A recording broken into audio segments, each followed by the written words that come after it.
Tamil Nadu is the largest contributor of direct taxes to this country. For 1 rupee we pay to the union government. The Tamil Nadu government is getting 29 paise. Whereas the UP, if they pay 1 rupee, they get 2.73. You say everything, all are equal. But why this sort of treatment? My state, as an example, we are giving 40% reservation to women in employment. Why don't you give that? The government promised that we will double the income of. Nothing happened. Again, we would like to say how you said 2 crore employment will be generated. So far only 7 lakh employment has been generated. But the need is 7 crore. And you said 15,000 rupees will be deposited in everybody's account after 15 lakh, sorry. I am coming. 15 lakh rupees will be deposited in every person's account after unearthing the black money. And someone said, no, we didn't say like this. If at all we unearth the black money, that would be equivalent to 15 lakh rupees in every account. Have you unearthed? Have you deposited? No. So all are election jumla. To conclude, I will say, Mahatma Gandhi envisaged a village India. Pandit Nehru built a modern India. Lal Bahadur Shastri aspired for a Kisan India. BP Singh created a social justice India. Manmohan Singh, a globalized India. Honorable Narendra Modi ji is taking defederalized India. At the outset, I would first thank the Honorable President for having pleased to deliver her address to both the Houses of Parliament, and also for having read the document of the government without fracturing it, unlike some of those appointed by her in various states. This government is, ma'am, anti-federal, anti-secular, anti-poor, pro-rich. It's anti-women. It is anti-MSC, ME, anti-CPSUs, pro-corporates, anti-farmers and anti-labor, pro-center and anti-regional. See, why I am telling all these things, not it's an evasive accusation against the government or alleging them without any base. In the recent days, after this government has taken over power, there's a blatant attempt to undermine the regional parties and the local issues. There's a stepmotherly attitude we witness and we experience. Take, for example, the devolution of revenue shares. The Finance Commission, 14th Finance Commission recommended to 42%, whereas what we are getting is not that much. It was 34%, then 31.3%, and only now 25%. It was in 21-22, 1.70 lakh crore. Next year it came down to 1.40 lakh crore, and now it is 1.24 crore. Tamil Nadu is the largest contributor of direct taxes to this country, whereas for 1 rupee we pay to the union government. The Tamil Nadu government is getting 29 paise. Whereas the UP, if they pay 1 rupee, they get 2.73. 2 rupees and 73 paise. What is this disparity? Why this discrimination? You say the country is one. You say everything, all are equal. But why this sort of treatment? By way of this GST regime, the Tamil Nadu government has lost estimated to around 20,000 crore rupees. It was a hasty implementation of GST. We have experienced a lot. And other thing, legislations are not able to be carried over in the assemblies. The elected government, which is in the assembly, do know the needs of the people and they legislate laws. But the Raj Bhavan stand as a stumbling block, and many of the bills that have been passed in the assembly have not been accorded sanction or assent from the governors, and because of that many state governments are limping, especially the opposition ruling parties.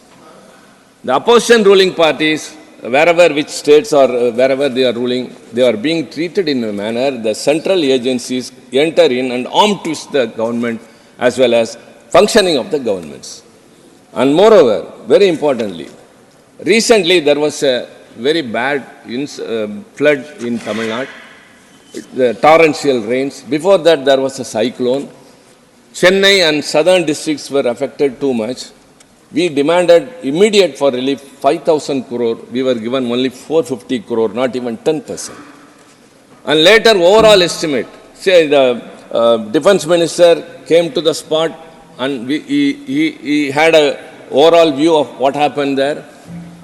And the Prime Minister was met by the Chief Minister of Tamil Nadu and he gave an estimate of 37,000 crore rupees demanding for immediate relief. Nothing happened.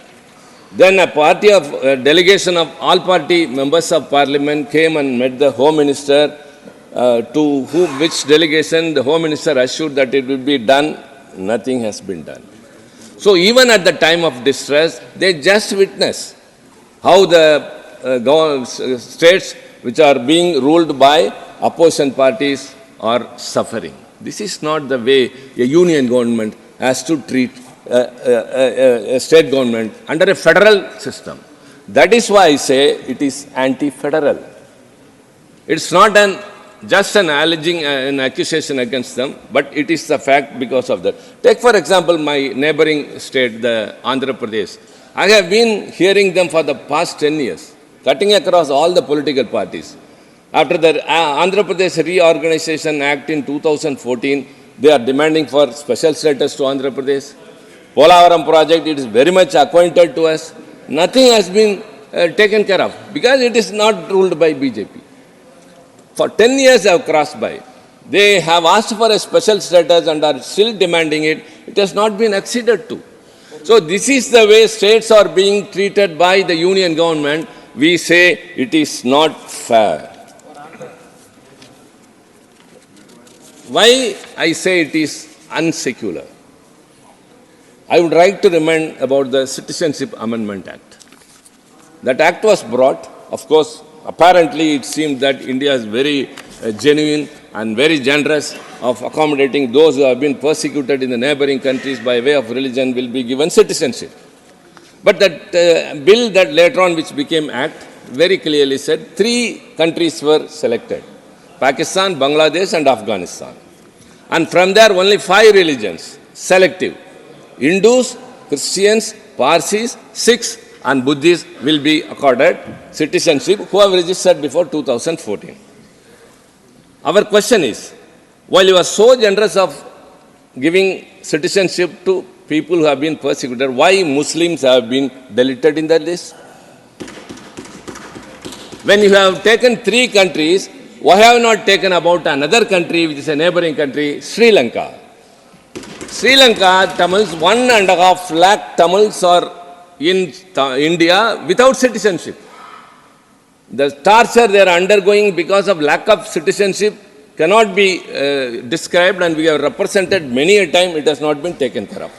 So when I gave an amendment that religious as well as ethnic persecution, so also include Sri Lanka, include Muslim community, that amendment was defeated by this government. So also the triple talaq. When triple talaq was brought, they said it is in favor of Muslim women. Everyone said, oh, it could be. But actually it is to victimize Muslim men. It is a protective measure a government should take, not a punitive approach. And why I am telling that, I brought a private member resolution for legislation for the welfare of the widows. Ma'am, 4.5 crore widows are in India. And in Brindavan alone, 1.5 lakh widows are there. And those are 20 to 60 years age, nobody takes care of them. They are there begging, they are there pulling rickshaws, they are being exploited by some other people, and some NGOs are taking care. I brought a resolution. We need a legislation because government of Tamil Nadu has given so much of schemes for widows. For your kind information, I would like to remind the House also that resolution was defeated. When you say that you are fighting for women's cause, you say triple talaq is brought for the Muslim women, but it is not so. The undercurrent is to punish the Muslim men, whereas had you been the same intent, you would have supported the women's widows' welfare resolution also. So they take a double standard. So also women's reservation bill. They say we have fulfilled the long wish of political empowerment to women. When? After census, after delimitation, after reservation, it is far-fetched. It is like extending a carrot before a horse and making it to run. They give an impression to the women that the government has passed a women's reservation bill, but it is not so. May I suggest to the government, if at all you want to empower women, don't go for that. Again, I would like to cite my state as an example. We are giving 40% reservation to women in employment. Why don't you give that? My private member bill for that also is pending, which has not been taken into consideration.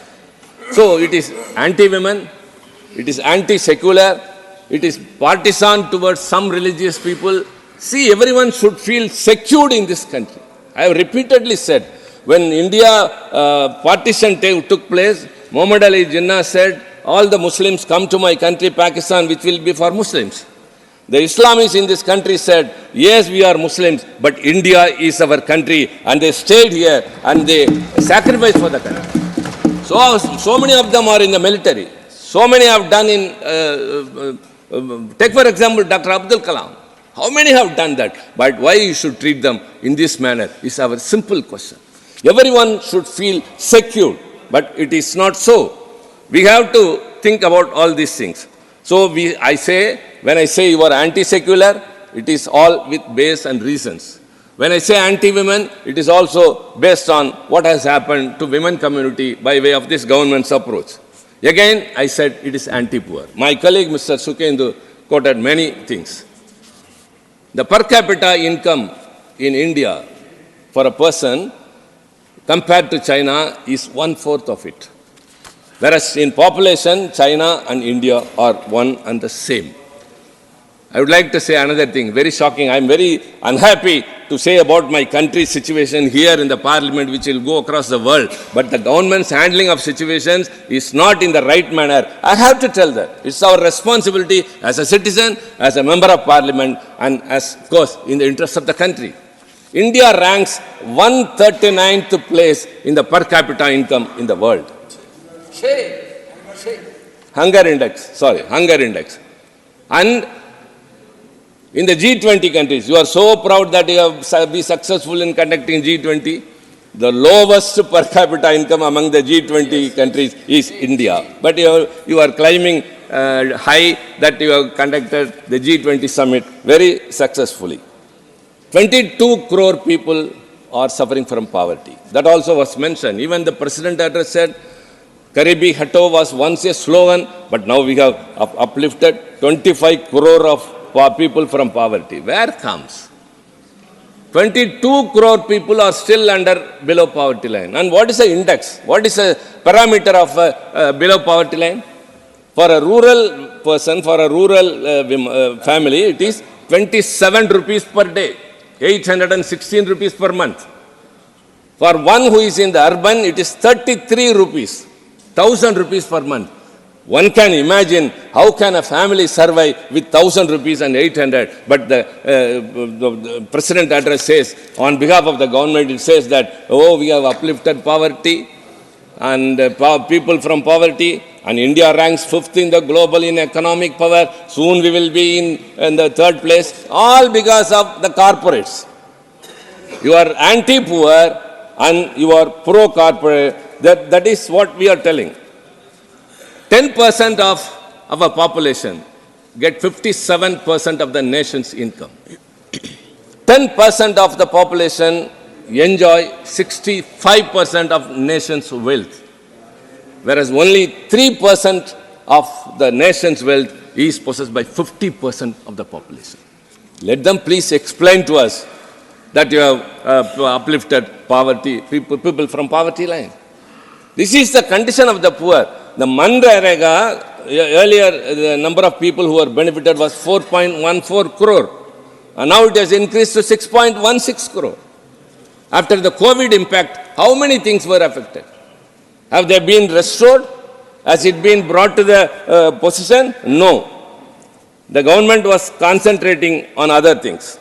The oligopolistic conglomerates, some have a control over all the substantial parts of economy and even policy matters. I don't want to tell who it is. Everyone knows where Parliament whole session was taken away by that. Some people who own everything controls the entire economy of the country. It is all private business people. So also the MSME, very important sector. A question was raised in the morning. It provides 20 crore employment to 20 crore people. Next to agriculture sector, MSME is the only sector which provides more employment. It contribution to GDP is 29%. And in the exports, its parts is 45%. I am the chairman of the Committee on Industry. I know very well how we are patronizing. Ma'am, you know very well, being a part of it. So that MSME is not patronized to the extent. How many units fell sick and went out of it? How many people came to the streets? One MSME unit gives employment to 5 persons, but it is not taken care of. Let me tell, 2,300, just 2,300 individual enterprises, companies, their loan default is 2 lakh crore. 2,300 business people's loan amounts to 2 lakh crore people. And Indian banks have written off 5.3 lakh crore to corporates only. Whereas the NPA of the MSME, comparatively, I said 2,300 equal to 2 lakh crore. The numbers are very big. 18.65 lakh units of MSME. Total MSME units in our country are around 6 crore. Whereas the NPA are only 18.6, maybe 19 lakh units. But the total amount is just 16,341.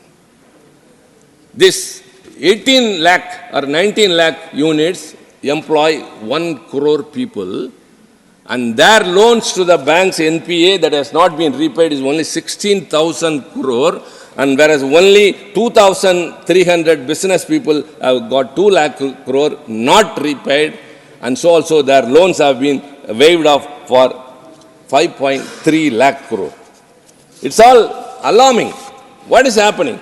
This government says maximum governance, minimum government. But minimum achievement, more trumpeting.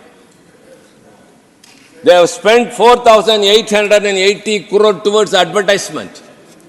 That is public exchequer money. What about agriculture? One can recall all my colleagues in the House, how the farm bills were passed in the House. You can be proud to say that we have passed so many legislations. As many other members have pointed out, after having sent out to the opposition parties who will raise voice against or point out the errors of the government, they were all suspended, sent out, and you have passed legislations. So also scrutiny of the bills are also not like that. In 2014, what they point often, the UPA government, 71 bills were referred to Parliament Committee scrutiny. But now it is only 17%. Why? 71% and now 17% means they are not depending upon the scrutiny. In the House it will be 2 hours, it will be 1 hour, it will be 3 hours, members' time will be 3 minutes, 2 minutes, whereas in the committee it will be an elaborate debate. The stakeholders can appear. The government is bound to come and reply and make alterations, and the recommendations will be considered seriously, whereas all the Parliament committees have become insignificant. And this is the way they are. Budget for agriculture coming down year by year. Before, budget for other things have been increasing. Home Department, defense, okay, that's all okay. But why agriculture budget is coming down? Agriculture is the spinal cord of India. I say, one can call the 2008 economic recession, when the whole world was suffering under it. It emerged from the Europe and affected the whole of the world, but not India. only because of the public sector units and the agricultural sector. But you are killing both. The farm bills were brought with what intent? To encourage some corporates. And it was passed when the house was not in order. And when the whole country, the farmers came to the road and agitated, it was taken aback. And so also the budget is coming down. And the exports of farm produce, banned wheat in May 2022, broken rice in September 22, and onion in December 23. Farmers are not encouraged. Their produce are not allowed to export. They are not patronized. Fertilizers price is going on, increasing, and input costs are increasing, whereas the price of the agriculture produce are not being proportionate to the expenses. The government promised that we will double the income of. Nothing happened. Again, we would like to say, like how you said, 2 crore employment will be generated. So far, only 7 lakh employment has been generated. But the need is 7 crore. And you said 15,000 rupees will be deposited in everybody's account after. 15 lakh. 15 lakh, sorry. I am coming. 15 lakh rupees will be deposited in every person's account after unearthing the black money. And someone said, no, we didn't say like this. If at all we unearth the black money, that would be equivalent to 15 lakh rupees in every account. Have you unearthed? Have you deposited? No. So all are election jumla, as they themselves have said. So the farm bill was brought in that manner. The Article 370's abrogation happened in that disorderly manner. Business are being not conducted in the manner it should be. So many silence. When Manipur, everybody knows, northeast states, which you say that you are taking too much of care. Manipur, what happened? The whole world was watching. The clash that happened between two groups, it totally stagnated everything in the country. How women was treated, everybody knew. What we demanded? Just an explanation from the government. What for is a parliament? It's a debating forum. We have to debate, we have to deliberate, we have to decide. The government is accountable to the parliament. The parliament is accountable to the people. When the members of parliament come to the house and demand an explanation from the government, there was only silence. When there was a no confidence motion in the Lok Sabha, even then explanation was not given. So Manipur, nothing has been resolved so far, no explanation from the side of the government.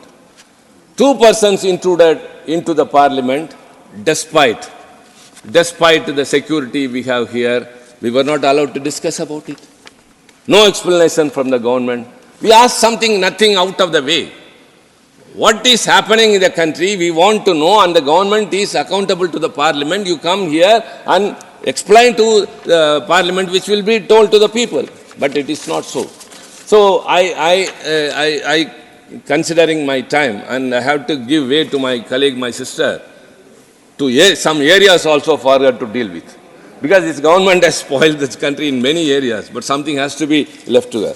And very importantly, I have to tell,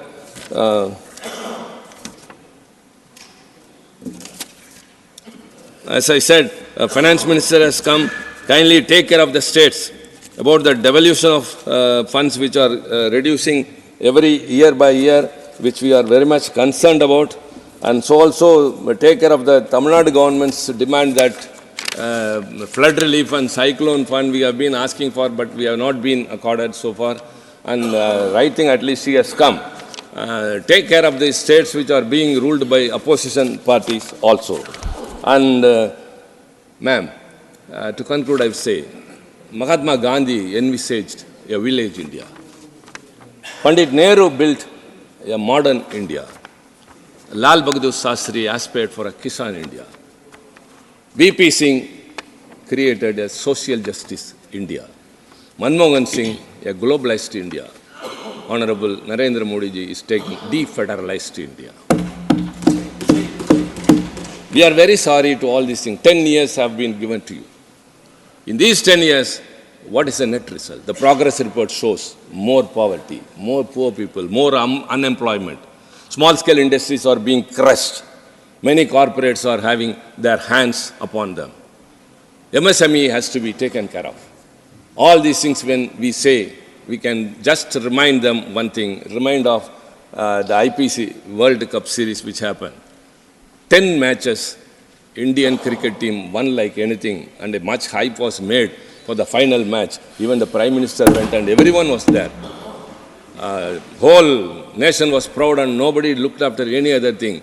The team which won 10 matches lost miserably in the final. So also you might have secured 2 Lok Sabha seat, elections, you have won, you might have won the by-elections, but 2024 elections will be the IPC World Cup series to Indian cricket team will be to the present. I'm not IPL, sorry. Thanks. Thank you very much. IPL. And again I say, not because of just we are not here and they are there, not able to tolerate someone who is in power. We have witnessed, we have experienced, we have suffered. Uphold the federalism. You have to be secularist country, and states have to be protected, and youth have to be taken care of, labor have to be taken care of, anti-labor policy should not be, we should be India in its own form. Since you have not done it, the 2024 elections, the India Alliance will win and bring back India to its original place. Thank you very much.